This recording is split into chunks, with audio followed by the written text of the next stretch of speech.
particular sparked my interest.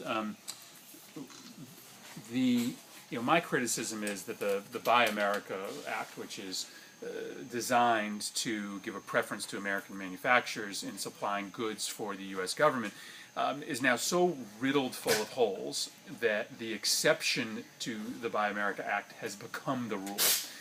And so there almost isn't a country in the world that is now allowed to bid on U.S. government work. And so my whole life in Washington over the last 2 years has been about trying to close up those loopholes.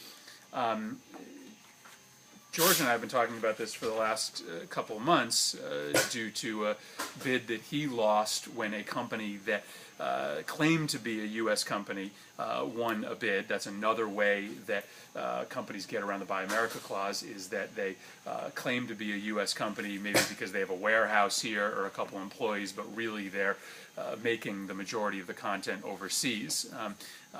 But one of the problems we talked about was that a lot of manufacturers who are bidding on government work don't understand that the Buy America preference isn't really that much of a preference any longer. And so they bid on a particular contract not knowing what overseas competitors are going to fit into the exceptions.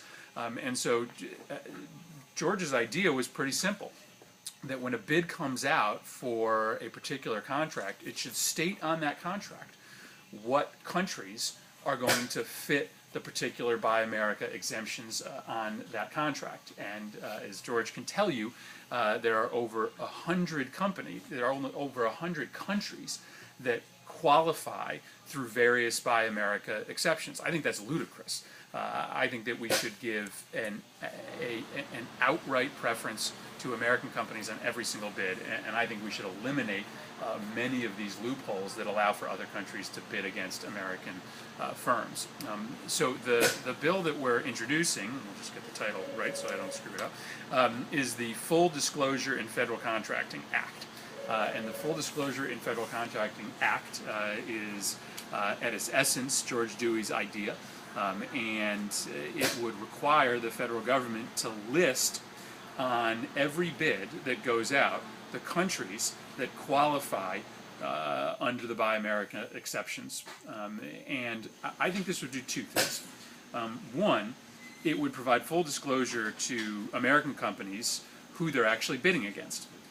And as George will tell you, there's a lot of work that goes into preparing a bid for government work, and if you know that you're going to get underbid by a Chinese company or by a company in Korea, you can save yourself a lot of trouble. Second, I think it'll raise awareness as to how weak the Buy America law has become. I think there are a lot of manufacturers out there who don't truly understand how many foreign manufacturers now are able to compete on U.S. government contracts. And part of my campaign over the last several years in founding the Buy America Caucus has really just been to raise awareness of this enormous problem. And